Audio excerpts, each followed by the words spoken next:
Hello, how you doing? I'm doing phenomenally. I'm a bit stressed because I actually did the same PragerU video you did before, so I need to upload it before you, lest I be accused of being a Vaush clone. But otherwise, I'm doing It phenomenally. was How a about pretty yourself? it was a pretty bad video, wasn't it? I mean, it was special almost in its unwillingness to adhere to anything even approximating truth. Yeah, precisely. But it's about up to par for PragerU. Unfortunately, it's a shame that they get so many reviews, really. But Yeah. yeah. All right, well, introduce yourself, huh? Hello, my name is Roserist. I am a Swedish progressive political content creator streamer. I do a bunch of stuff. I have a YouTube channel called Roserist where I do most of my stuff. And I believe, unless there's some crazy twist, and I'm actually being debated, I'm on here to discuss a document I produced on worker cooperatives and what they do good and what they do less good and what we should do to capitalize on the good and don't do the harm.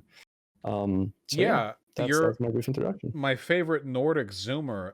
The research document that you pulled together for race and inequality was extremely poggers. It was extremely helpful in the conversation, friendly convo, the destiny I had with Stryker and James Alsop. So that was fun. Mhm. And I used to do all my own research for my document, but then I realized that I like playing video games. Outsource the labor. Yeah, exactly. That I can Yeah. outsource the labor to other Hmm. people and have them do it for me. And it seems that you have foolishly fallen into my trap once more, that you are now here to provide me information for which I have provided you nothing. Is this Subject what spoken. it's just like? It's like the humiliation stream. You're just here to talk about how badly I fell into your trap. It's like the anime villain speech at the very end. Yeah, that Okay, was going to be the first 20 minutes, and then so the last 10 you I can see. talk about your research. All right. Well, I'm strapped in. I'm ready to go. Give it to me. Okay. Gotcha. All right. Do I just begin, Yeah, well, first of or all, how do we do this? yeah, give us the broader perspective that you reached at the conclusion of your data. Now, I want to give my impressions to begin with, first of all, Hmm. because I have read up on worker cooperative stuff before. Obviously, I mean, Lord knows I talk about it enough. But it seems to me that worker cooperatives procure some definite benefits, some of which seem to be worker satisfaction, which makes sense to me. A democratic participation in your workplace gives you a little bit more of an opportunity to make life easier for yourself, to feel represented. It also seems that they are somewhat more efficient, at least on smaller scales, because the people who are making the decisions are the people who have the knowledge accrued from working in these firms, meaning that they benefit from, well, they don't have that situation where the manager asks of them stupid things because the manager isn't really familiar with how the job is done. The people who do the Hmm. job decide how the job is done, so that works a little bit better. What I'm Hmm. really interested in, and I'm begging you, I'm hoping we have info on this, is two basic things. First of all, All right. capital Well, investment in larger cooperative firms. Obviously, yep. traditional methods of capital investment are shaky because the way in which they typically take place is by a corporation going public. And if you invest in them, you do that by buying stock. Buying stock gives you a Hmm. controlling share, meaning it's no longer a worker cooperative because now an investor Hmm. owns a portion of the firm. If you do that far enough, then eventually you go back to traditional private ownership of capital. The second thing I'm interested in is how well cooperatives function in larger scales. We all know, of course, about Mondragon, but I'm not a huge fan of them. And it seems like most cooperatives around the world are relatively small businesses, 500 employees or smaller. I'm wondering how Hmm. well this transcribes up to larger scales. So those are my thoughts, and I'm very interested in hearing what you have learned. Yeah, wonderful. Yeah, I touch in the document on a lot of the things you mentioned here, and just like there's sort of like an overriding thing when it comes to stuff surrounding worker co-ops, which is one pretty strong limitation just in general, which is the fact that there are relatively few of them, and as a result, a lot of the sample sizes may be selective or maybe pretty small in a lot of the studies used that we garner information from. So that's like pretty much the main thing right now that stops us from drawing maybe like broader, more conclusive statements and policy proposals on the role of worker cooperatives. But a lot of the things you mentioned are completely accurate. Obviously, there is a lot of dependence on things like you mentioned, like firm size, whether or not the firm decides to form a democratic, then of course, hierarchy, or whether they decide to be more horizontal. Obviously, the larger the size, the more of an incentive there is to be more vertical, and the smaller you can do with horizontal. And the things you talked about with the shares as well and capital investment is super interesting. And it's one of the most important things and often least talked about, I believe, at least from the discourse I've seen about it. So it's actually one of the initial parts of the document. So I'm going to begin talking about that a little bit. So Please. first of all, a pretty important thing to recognize here is that there are different types of worker cooperatives. Now, exactly what you qualify as a worker cooperative and what's not, and like where that line ends, is a little bit ambiguous. So, for example, I'm going to give you 3 examples of firm structures and like ownership models that are all sort of, that have been referred to as worker cooperatives and could be easily considered worker cooperative. The first one, these are names that I've come up with on my own for, power and descriptive etymology from the word. I don't actually think that there are a lot of like distinct labels for these. If there were, I would love to be made aware of them. But the first type of cooperatives are what I like to call complete autonomous cooperatives. So basically, these firms, just like the whole idea behind cooperatives, it operates with either direct or representative democracy, and within these firms, they are completely owned by the workers who work within the firm. There are no external shareholders whatsoever. So this is kind of like the purest worker cooperative, if you put it in that sense.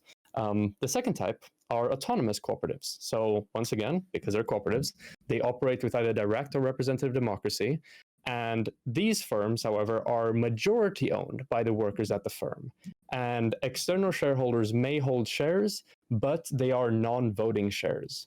So there are shares in the company, but they don't actually have any power in influencing any of the decision-making processes, and they're not a majority, obviously. The third being majority cooperatives. So once again, they operate democratically with direct representative democracy, and the firm is majority owned by the workers at the firm. And some external shareholders may hold voting shares, but they are non-controlling. So you could really draw this line up until 49% if you really wanted to. Like you could give away 49% of the firm to external shareholders with voting shares, and you could still technically call it worker cooperative because at the end of the day, if the workers vote unanimously, they have overruling power. But yeah, it's open for interpretation there.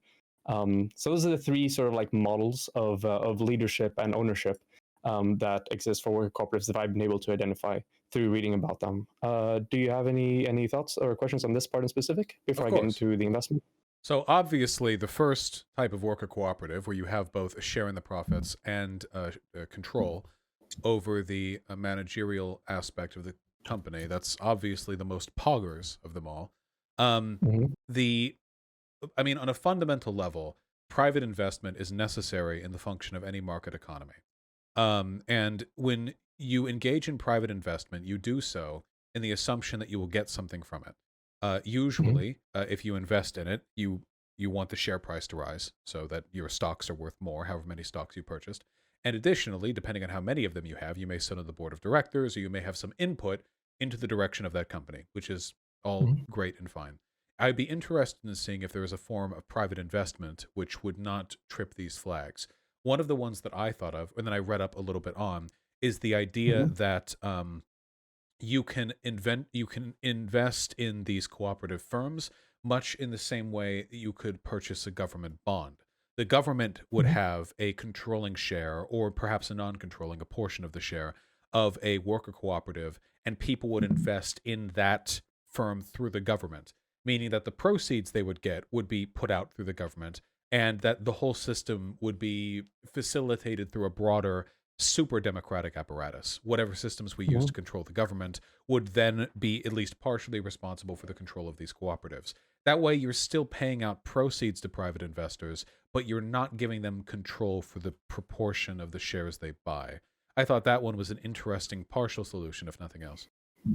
Yeah, most certainly. And these solutions obviously depend on exactly which type of worker cooperative we're talking about. But the thing you mentioned there, which is something that comes up at one point in my document in regards to the role of maybe larger institutional investments that are looking for a more secure and safe, less risky investment than the average, like private investor, and the role they might have with worker cooperatives. But before we get to that, I have constructed a neat little table I'm not sure if you have the document open I do. right now or not. Okay, yeah, on page 4, I have a neat little table of all the different, or these aren't all of them, but these are some of the more common financing types for each of the different firms. And as we can see, there are ways for certain cooperatives to accumulate like outside equity through outside investments. The one that is able to accumulate the most, outside investment that is a cooperative is the majority cooperatives, because they're able to sell non-controlling voting shares, which the other two cooperatives are not, in addition to the non-voting shares that the autonomous cooperatives are able to sell as well. So the complete autonomous cooperatives kind of falls short here because it's pretty difficult for them to attract outside capital in that sense. However, here's a pretty important caveat there. Even though it's possible for cooperatives to attract people to buy like non-controlling voting shares and non-voting shares within worker cooperatives, there is still a disincentive for doing that compared to conventional firms. Of course. And that Because being there's not the because same you don't fiduciary responsibility.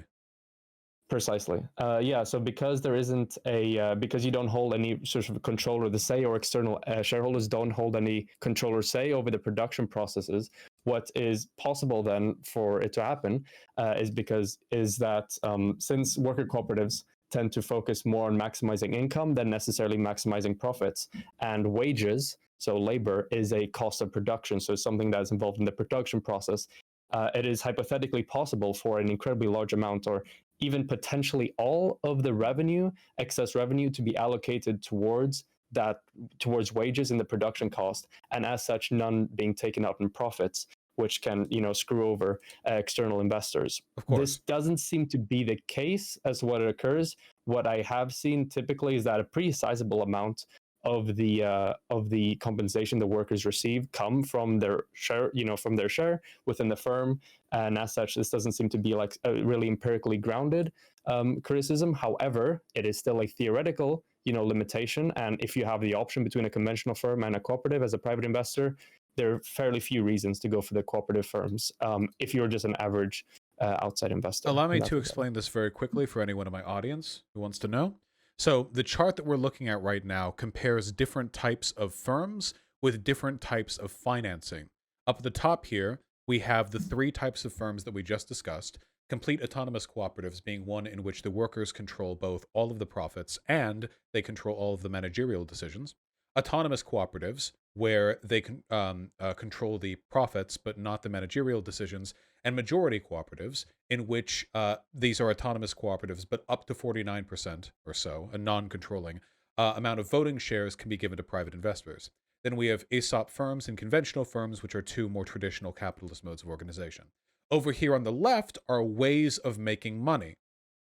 Of course, member capital contributions. That means if you work here, you give the money from yourself to them. Donations, crowdfunding, loans, pre-selling, consumer memberships, bartering, grants, subsidies, asset sales, and divestments are available to essentially everyone. But sponsorships, not so much for complete autonomous cooperatives, because that would, well, to an extent, it largely depends on the type of sponsorship, which is it could have the potential to compromise their autonomy with regards to the control of their firm. And then we have non-voting shares and non-voting shares with board seats or board observer rights. This cannot be done in a fully autonomous cooperative, whereas an autonomous cooperative can, because they would allow some control to be given to outside of the workers who actually work there. Then you have non-controlling voter shares, which could be employed by majority cooperatives, but controlling voting shares can only be employed by non-worker cooperatives, because allowing a private investor to accrue a controlling voting share would mean the workers no longer have any power over how their organization is run. Both financially and managerially, it would be controlled by the investors. So these are how you make money as these different types of firms. Sorry, I just wanted to make sure everyone was on board. Yeah, it was a wonderful explanation. What I did see a question in chat, and I didn't mention anything about that. We have ESOP firms as well, which are in this document mostly because a lot of the literature and a lot of the findings are applied to ESOP firms as well. For those of you who don't know, an ESOP firm is a firm that has some, form of employee stock ownership program.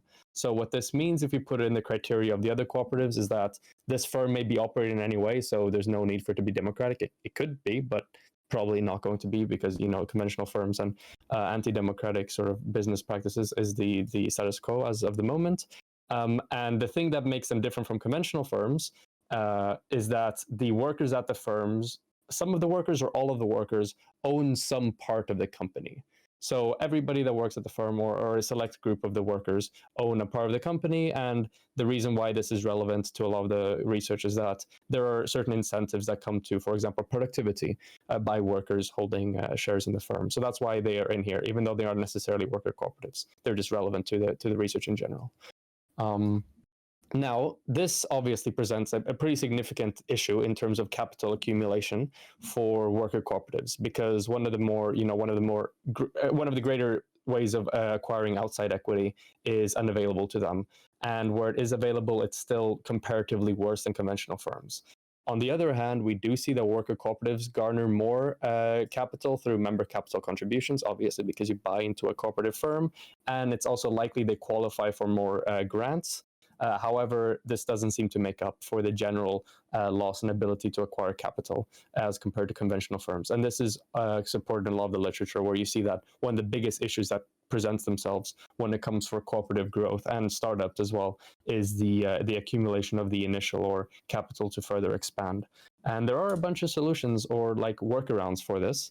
That I take a look at in the document. But yeah, that's the key thing on the issue of capital investment that makes it different from conventional firms. And yeah, what issues that presents. Do you have any further elaboration on the issue of capital investment? No. All right, wonderful. So I'm not going to go over all of these studies because there are a lot of them. I'm going really? to. If you want a 5-hour stream where I just read out the entire studies as a whole, you can have like a co-op reading ASMR stream. That could be something. But I think that for the purposes of this, we're not going to read out all of them individually. A few sort of caveats to the research presented. Mm-hmm. I have limited myself to research published within the 21st century, just for more accuracy and also for conveniency to some extent. And for fun. Note that and for fun as well. 21st, it's a cool number. Fuck 20. We like 21st. So you know what? That's also a very strong reason for this. But it's notable that just because the study was published in the 21st century doesn't necessarily mean that the data is from the 21st, just that the study was actually produced in that time. So yeah, the key measures that I looked at for the creation of this document was resilience. So basically how well the firm survives, wage structure, the interesting, benefits and limitations for the wage structure within worker cooperatives, productivity, and then worker satisfaction and well-being. So I'm going to just briefly summarize the key findings from each of these segments. Resilience, worker co-ops are incredibly good on resilience. They typically outlast and outsurvive conventional firms, both in the short term and in the long term, both for smaller firms and greater firms. They do really, really, really good at resilience. And the reason for this is principally that it's generally a more stable form of running the business, right? Because the main interest is in the well-being of, like any company, the shareholders. And if the shareholders are the workers, then you want to make sure that the business doesn't, go under or crash. So what you will often see is that during, for example, economic downturns or recessions, you will see worker cooperatives take a cut to wages to keep everybody employed, rather than, like conventional firms tend to do, take a cut to employment to retain wages to some extent. And as an effect of this, the company keeps their employees and is able to stay alive in a far better way than what the conventional firms are. And when the when the downturn ends, when there's a boom in the economy, when there's an upswing, then they can get back on their feet a lot faster than conventional firms, because they already have all their workforce and their employees ready to go, because they didn't have to lay off a bunch of people. Mm-hmm. So because they're able to get back on their feet as well faster, it makes up for the losses during the economic downturn typically. So they're pretty cool when it comes to resilience. They tend to survive really well. Now, obviously, this is all put in context of the fact that there may be issues with like selective or limited sampling sizing, because there aren't a lot of worker cooperatives as much as there perhaps should be. But But yeah, all the research pretty much unanimously agreed, even the most critical research I've seen of worker cooperatives, that they are far, far, far more resilient than conventional firms. Well, that's good to have at least. Um, What about yeah, productivity? exactly. If we go down to productivity, so generally, if I were to generalize the research that I found there, they seem to be more productive, significantly, like statistically significantly so, not like by scales of magnitude, but statistically significantly more productive than conventional firms. However, this seems to depend a lot on the sector and the industry that the worker cooperative is based on, and this is a common trend we will see just generally within this literature, is that they perform a lot better in certain sectors of the economy than they do in others. So there are some more critical studies that find that there is no increase to productivity by worker cooperatives, and this can obviously depend largely on the type of sectors and the parts of the economy, and even the types of countries are examining.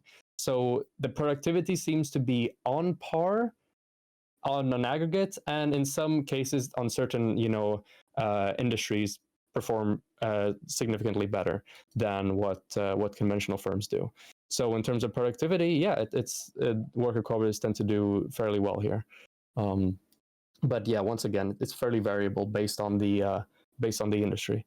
Now, So do you have any more to add on productivity? with regards to that, no. Though you said it varied by industry, were there any trends you noticed in which industries under or overperform?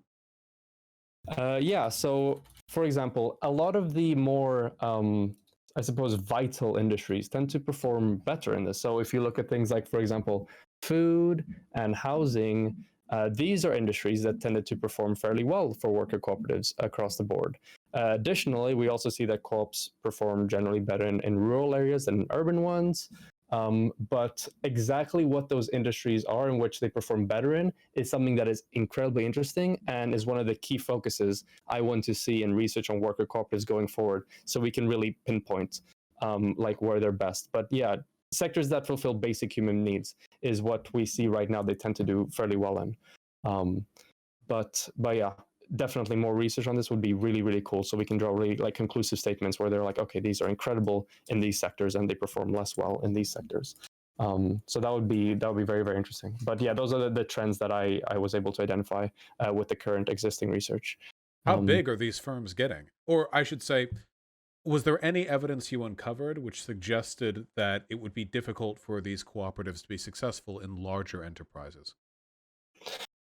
so one of the more interesting things that was found was that the more co-op heavy an industry becomes, this doesn't mean that they have to be in a federation or anything, but generally the more co-ops that exist, independent co-ops that exist within a given market or within a given sector, the better the rest of the cooperatives tend to perform. So it's kind of like a magnifier to the positives of worker cooperatives. And there is a series of potential reasons for why this might be the case. It might be a change in the general business culture within these markets or whatever. It might be an increased likelihood of cooperation between the different cooperative firms by virtue of sharing more sort of like ideological or like business ideology. But yeah, that's a fairly common thing we see, that it's a lot easier for cooperatives to grow in sectors that are already pretty like co-op heavy as compared to ones that are less co-op heavy.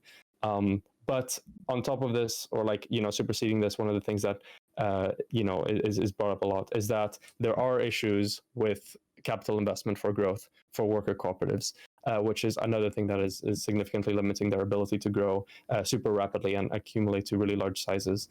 Additionally, we also see that in a lot of cooperatives that grow a lot, there are certain sort of cuts to a lot of the cooperative underpinnings, like for example, complete horizontal democracy within the firm that have to be made in order to keep the firm competitive. So you may see more like vertical structures within a firm, a cooperative firm, as it gets bigger. Of course, these cooperative structures are still handled through representative democracy, but they become more vertical nevertheless.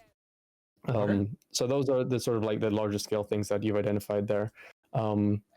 There are some really interesting findings when it comes to wage structure, actually, that I want to talk about for just a second. So, I because see of the how worker chapter corporate, in your document.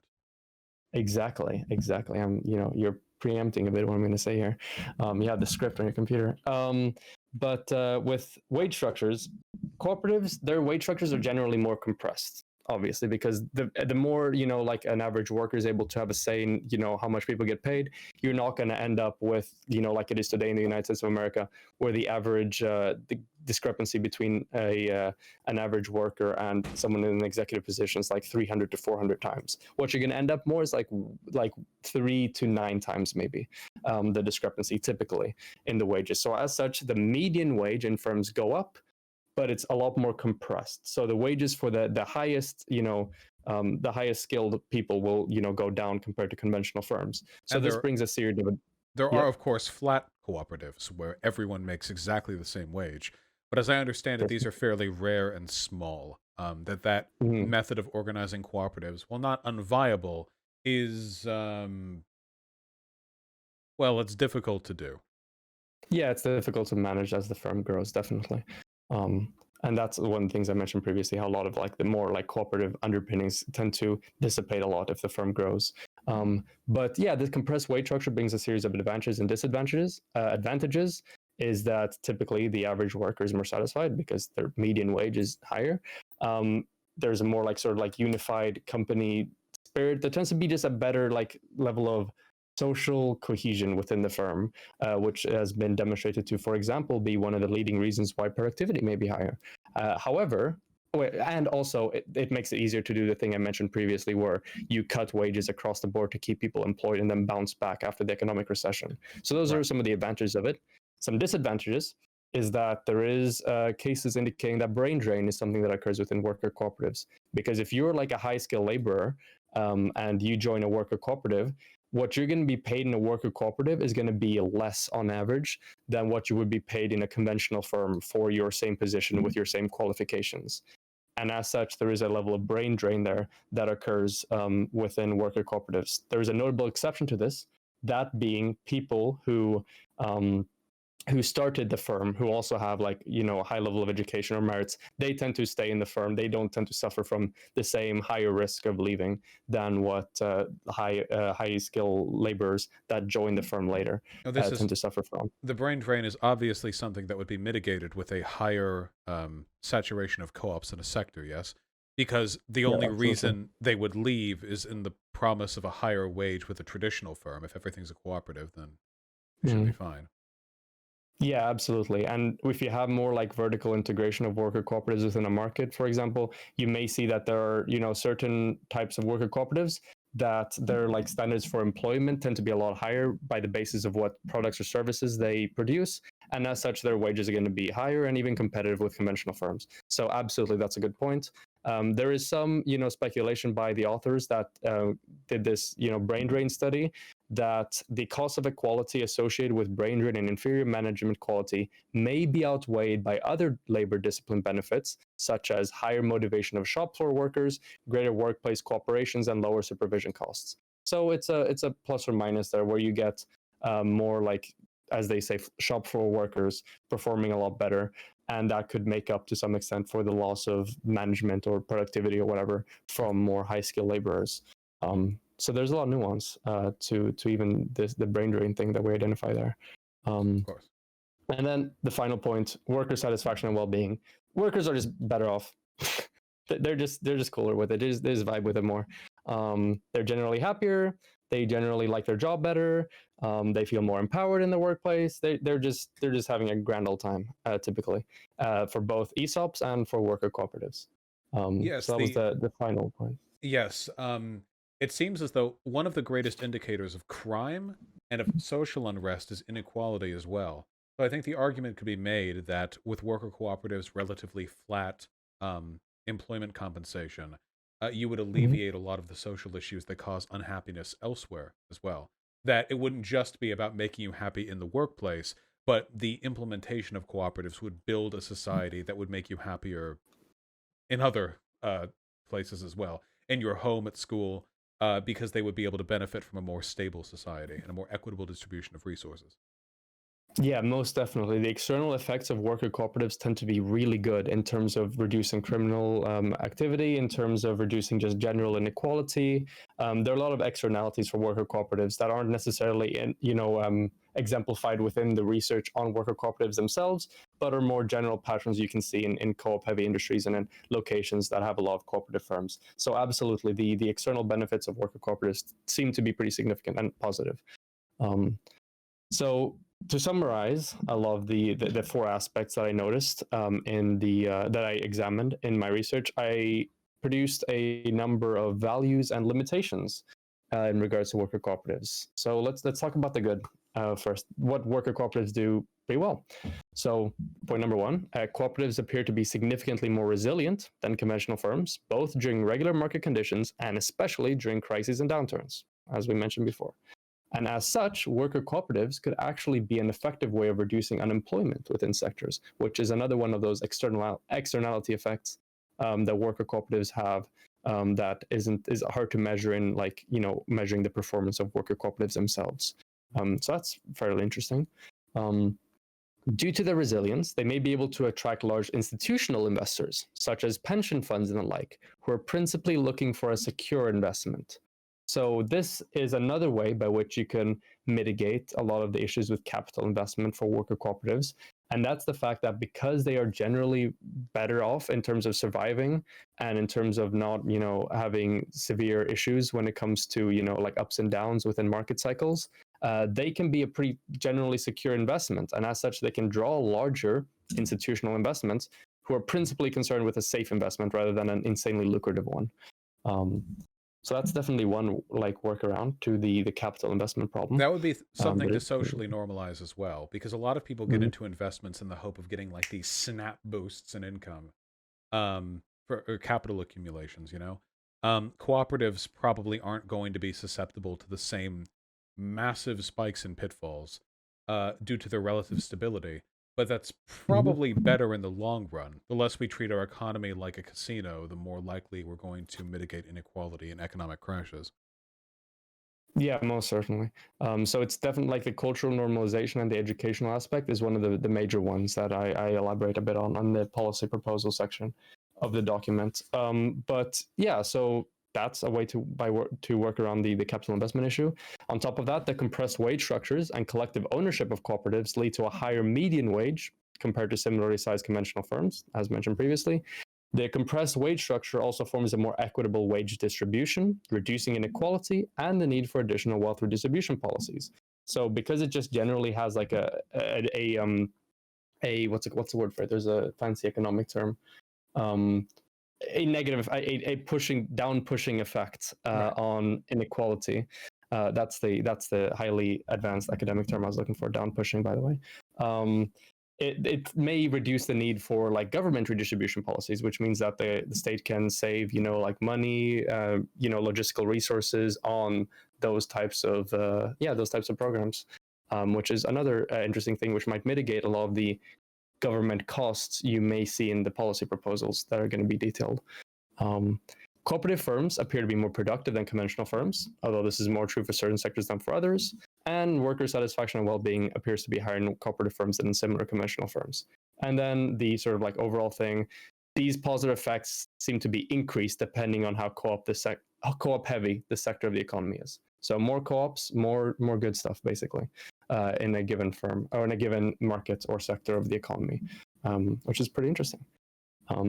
Now, there are also a series of limitations with worker cooperatives that we need to be able to address in order to draw the best policy. Hit me up. Number one, how to prevent the abuse of contract labor. This is something I believe you've touched on a bit. I think one of the main parts you talked about this a bit was in the debate you had with Bastiat a while back. Not the what's it called? The coercion one, but the one before that.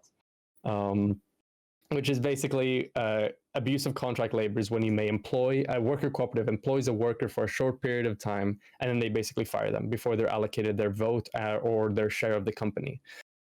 This feels like something that could be heavily mitigated through decent legislation. This doesn't seem to me like a fundamental problem with worker cooperatives. It just seems to me like honestly, a fairly trivial puzzle.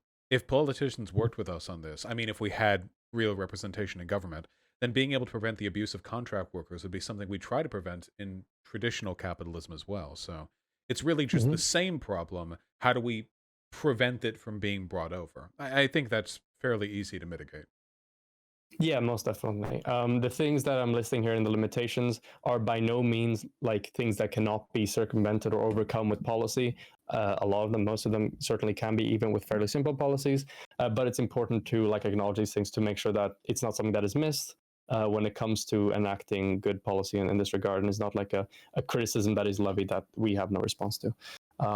So that's issue number one. Issue number two is how to capture high skilled labor. So due to the more compressed wage structures, high skilled workers often have a higher rate of resignation. We kind of touched on the solutions of this a little bit before.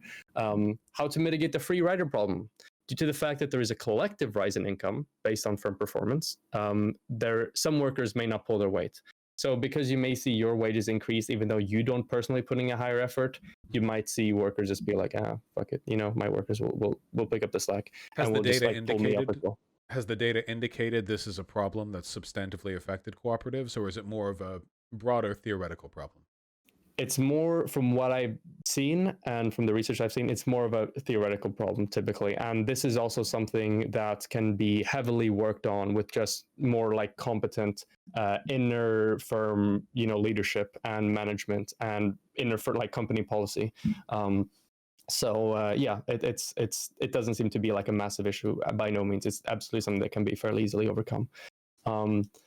How to mitigate the startup costs for cooperatives. So starting up cooperatives from scratch is an expensive and risky endeavor for the founding members. That seems to be one of the pressures that prevents more worker cooperatives from being started at this moment in time. Even though this might seem like contradictory because they have higher levels of resilience, but still, I've written here that they're risky.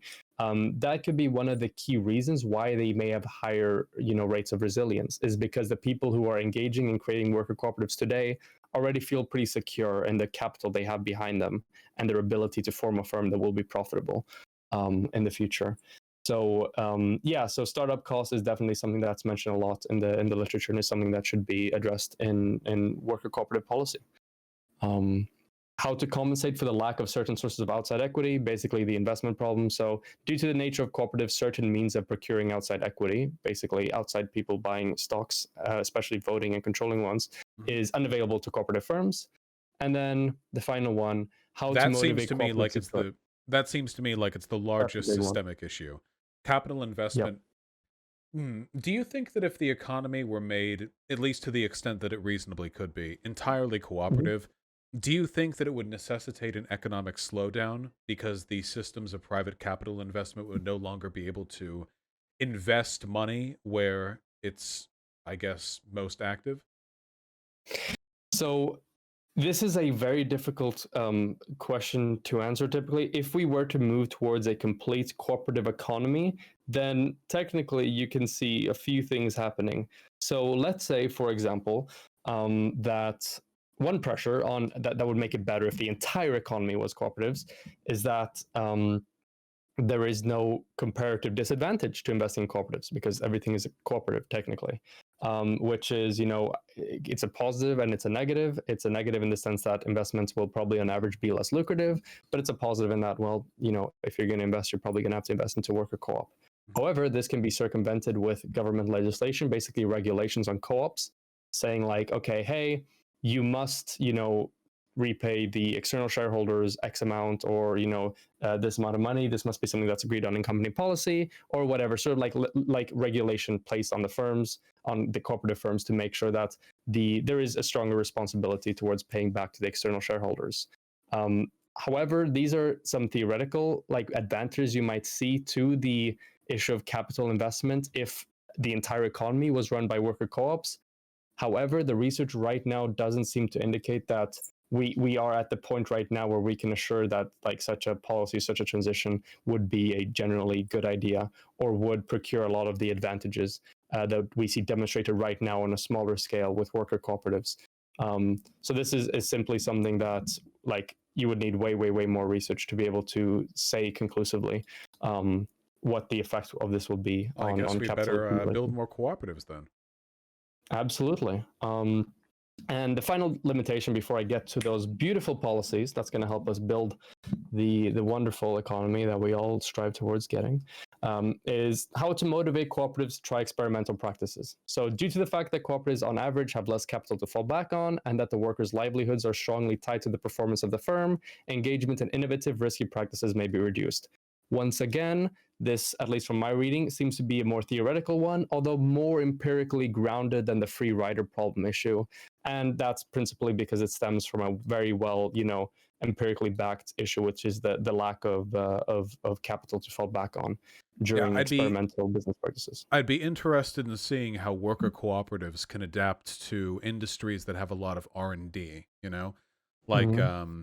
the tech sector, or I mean even Yeah. pharmaceuticals, how well would they respond to the very strange types of profit incentives that are present in those industries? Yeah, and that might be one of the reasons why, for example, we see that worker cooperatives perform better within the sort of like human needs sectors of the economy, because there aren't that many risks, because the demand will not fluctuate that much. There won't be the same sort of need for like large scale experimental practices or whatever to catch up on the competition or whatever. So yeah, that analysis you just proposed could very well be one of the reasons why there is such a discrepancy between how they perform in different industries. So as for the policy proposals, as of the moment, I don't believe that there is enough literature backing a policy of mandating worker cooperatives for specific sectors, less the economy as a whole. I think that a lot of the positives we see demonstrated right now, we don't have guarantees that they will remain in a completely worker cooperative mandated economy or a completely worker mandated sector. And as such, I think this is something that we should move with caution on when it comes to these large scale mandates. And this is also because, hey, if you really care about worker co-ops, you want this process to be as smooth as possible.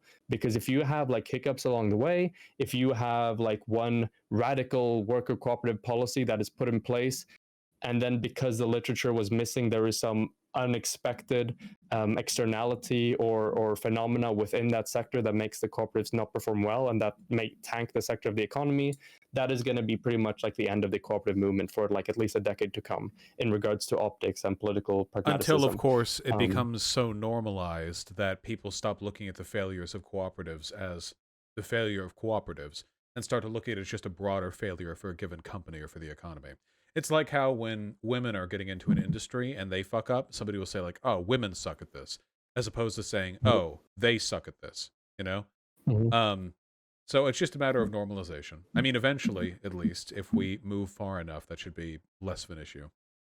Yeah, most certainly, it'll definitely be less of an issue. But yeah, it's a great world. That would be like a great general cultural paradigm. But yeah, there's quite a work that needs to be done before we get to that point, and that's why we have the list of policies, which are going to be cool. Number one, addition of just general tax incentives for cooperative firms. Basically, just make it just easier and less costly to run cooperative firms. This would obviously just generally encourage their growth. And then I've also addressed a potential immediate criticism of this would be like, oh, this is like a waste of taxpayer money. This isn't going to be a good investment or whatever. So as mentioned previously, worker cooperatives just tend to lead to less wealth inequality. And as such, it reduces the need for the government to invest in redistribution programs to the same extent as they do right now.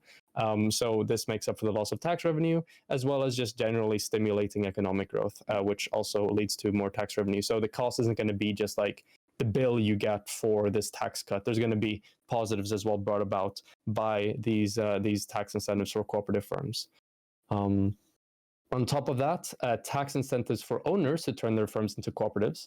So one of the best ways by which to circumvent so many issues that we see with worker cooperatives is by converting already existing already existing capitalist firms into worker cooperatives. Because the limitations of startup costs and the lack of capital is like far, far, far, far reduced through firm conversion. And as such, this is something that we really want to encourage. We want to encourage the conversion. And once again, to address the issues of tax incentives, we have the less need of government redistribution programs, as well as stimulants to economic growth as a whole.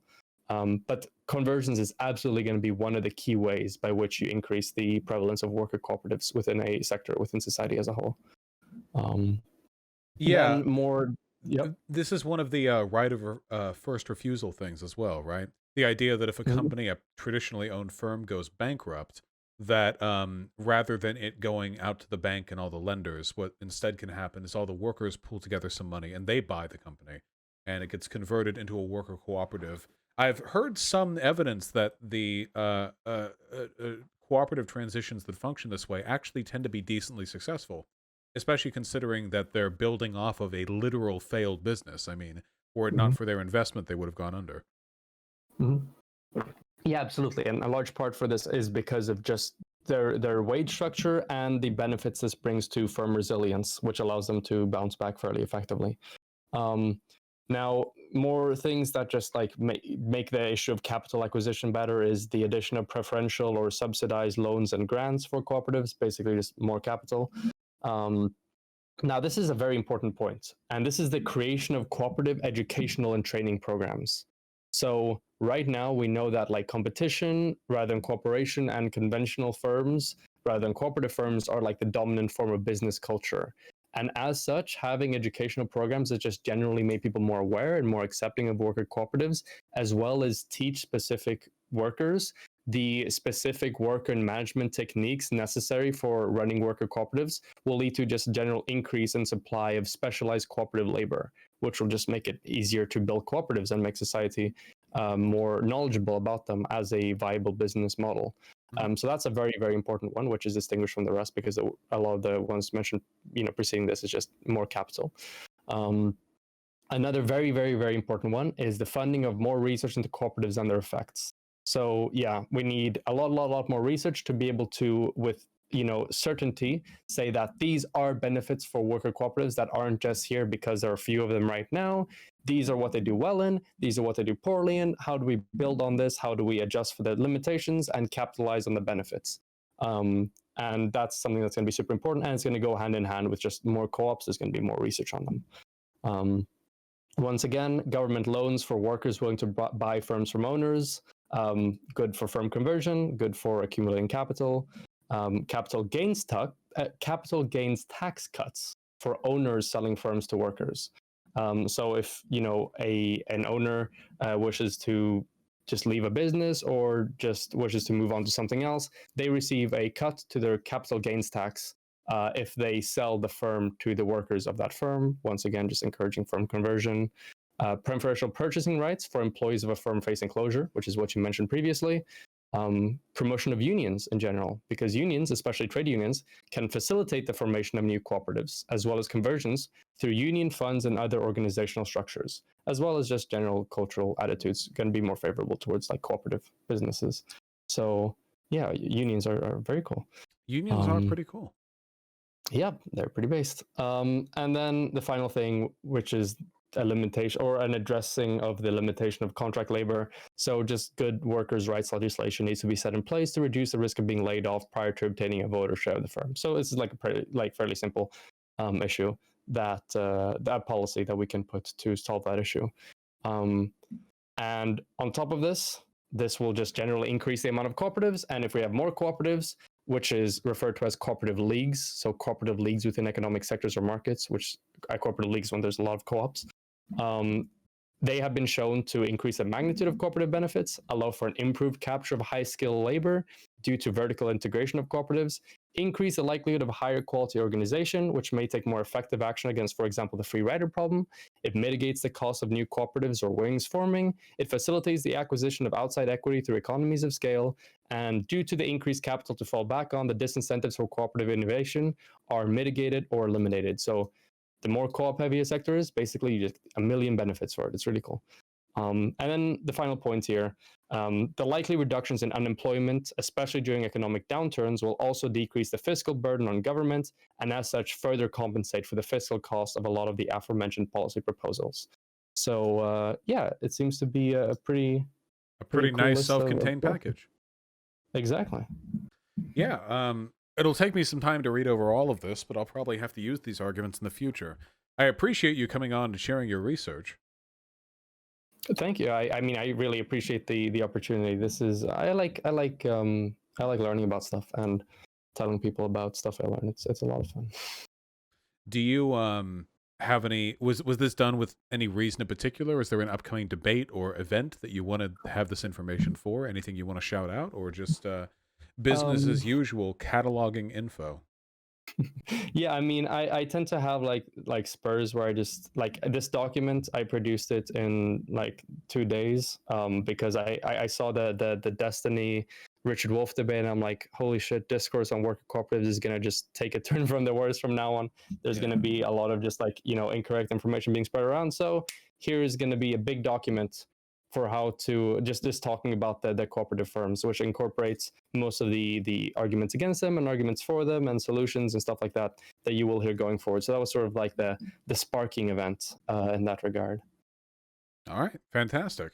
Oh, there, please shout yourself out again and give any relevant social links. I'll link it all in Yeah. the description, of So course. my name is, thank you very much. My name is Roserist. I am a Swedish political content creator. I do videos, I do research document, I do debates.